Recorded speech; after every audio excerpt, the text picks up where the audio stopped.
Welcome back to our How To ISO series. This week we're going to look at applying risk-based thinking in your QHSE management system.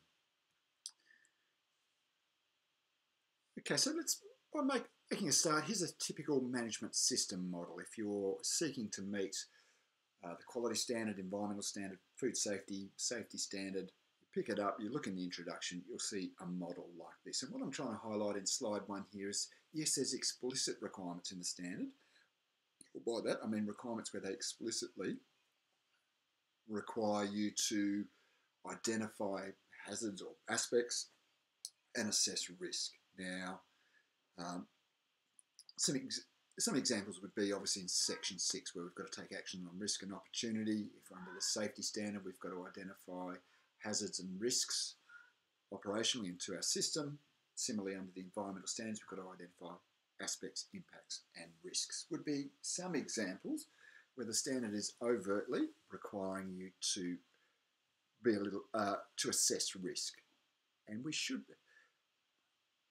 obviously we should be using those results to focus a lot of the rest of our management system. So through our hazard and risk assessment on the safety side, for example, if we've identified that we have a couple of higher ranked risks, well, let's make sure through the rest of our system, whether it be inductions, inspections, audits, whatever it is, that there is a little bit of extra focus on those high risk areas. That's the intent of the management system standards. Now, what I'm going to highlight though is there are also requirements where the ISO doesn't explicitly ask you to identify and assess risks, but in virtually every requirement in the standard, without quite saying the word risk, they encourage you to take a risk-based approach. So system level requirements, so corrective action, the next one, externally provided processes or products, I mean basically procurement, managing change, all of these things, incident reporting, yes, we can take a risk-based approach. And the ISO will use various phrases in there, but I haven't got the exact phrase in front of me, but for example, with corrective action, it'll say something along the lines of the level of action you need to put in or undertake to investigate and action an issue depends on the status and importance of that issue. That's one example. The amount of corrective action you need to take there. So that's essentially ISO saying if you have an issue that requires corrective action that's only a minor risk to the business, don't go overboard.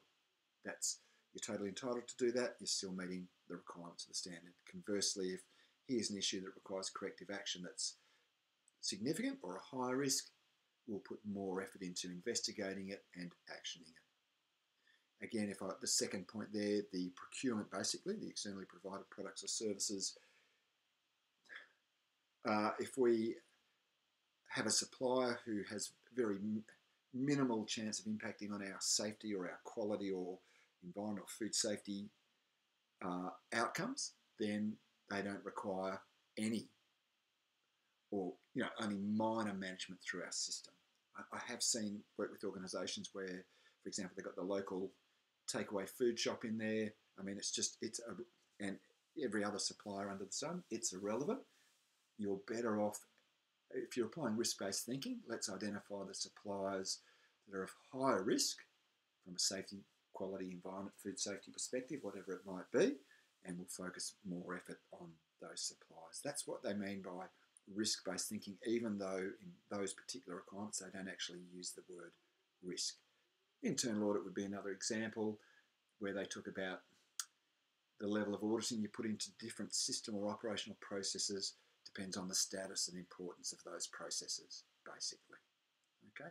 Again, at operational level processes, what I mean by that, if we think about Clause 8 or Section 8 of those management system standards, they talk about operational planning and control. And for the safety environment standard, they talk about emergency preparedness. Again, absolute areas where we should take a risk-based focus. Don't go overboard on the very low to no risk issues. We put, even ISO realises you don't have endless time and resources to manage negligible risks and every risk that's potentially there under the sun. Even ISO is saying you'll get better return on investment better results, better outcomes by focusing on the higher risk issues.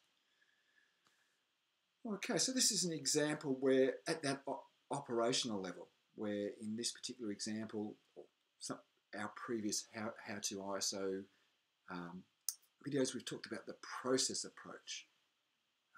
In this case, we've got an operational process, our sales process broadly, and it's saying, yeah, if we start to map out our process, one real benefit of doing that is we can identify the risks at each stage and make sure there is a mitigation measure where that risk is a little bit higher.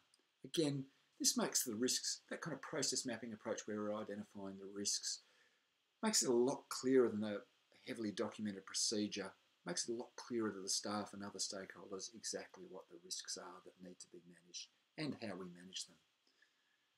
Okay.